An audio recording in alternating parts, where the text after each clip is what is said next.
Hello everybody, Dr. Rick Wallace dropping in. Just going to take a real brief moment to try to run something by you. It's a wet and cool day. It's not really that cold, like 55, 56 degrees in Houston, but it is definitely wet and the driving here is getting increasingly worse. So I'm going to be as brief as I possibly can in sharing this message, and I'll come back a little later on and add more context in another message. But those of you who read book number 16, The Miseducation of Black Youth in America, are aware of the position I've taken on public education, the position I've taken on the responsibility of the Black community to holistically educate Black youth. And at this point, we're not doing a very good job of that. When I talk about education, I'm not talking about simply the attainment of academic skills. In certain instances, there's a need for the attainment of academic skills, especially basic skills such as reading, because you understand, and in certain instances, math.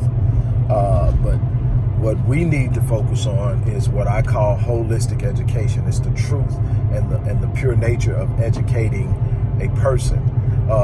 Holistic education of any individual is the preparation and empowerment of that individual through the giving of knowledge and the development of skills that allows that individual to go out into the world that is inherently hostile towards them and compete, but not only compete, win.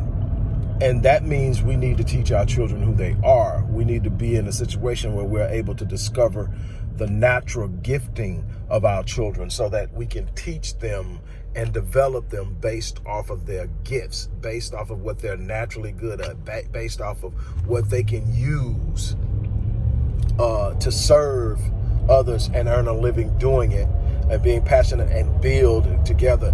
And there's no place of self-confidence that is more powerful than the area of your gift, the thing you're just naturally built to do. It's not even a question. It's not even effort.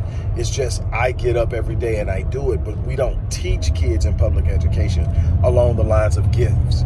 We teach them on a standardized platform, a standardized model that says everybody's going to be graded based on this, when that may not be their gift, that may not be their skill set. We tell them all that if you're going to be successful, you got to go out and you got to get a degree, when the truth of the matter is that very few people are earning an acceptable living through the degree that they've acquired in school, but they've obtained quite a bit of debt, accrued or accumulated quite a bit of debt. That's something that we got to be aware of. We've got to start using our own resources and developing our own models and programs to holistically educate children. We can't turn them loose and expect a system that is actually designed to marginalize them, to empower them. We've got to get out of the mindset that a system built for white people is going to empower Black people to rise up and acquire wealth, acquire position, acquire power. That's our responsibility and ours alone. We've got to do a better job of it. We're seeing a big push to shut down public schools in the general sect.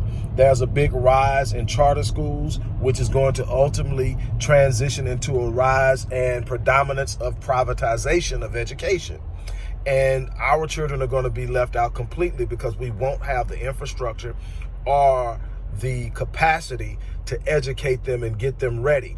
While they will literally jail a parent if the parent isn't getting a kid to a place of education, homeschooling, or either putting them in the public system isn't guaranteed. It is not an inalienable right of any individual. It's something that is offered, but it's not a constitutional guarantee, meaning that our kids aren't guaranteed a school to go to.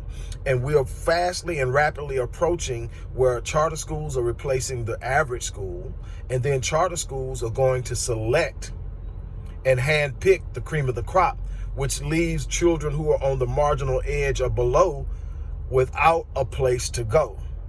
And then ultimately, charter schools are going to be replaced by privatization. The government is going to completely stop funding public schools. And we've got to be prepared for that. It's coming, and it's coming rapidly. The signs have been out there for a while. We've had warnings. We're insisting on not observing those warnings, and it's going to cost us dearly. So what I'm suggesting is that we at some point get to a place where we are literally talking about solutions, that we're coming up with solutions. That is my suggestion. I'm going to be coming back. I'm going to be talking about a number of different options, alternatives, and how important that is. I'm about to stop in and make a quick stop, but I just wanted to drop that on you. I'll be back to talk to you some more. You guys have an unbelievable day.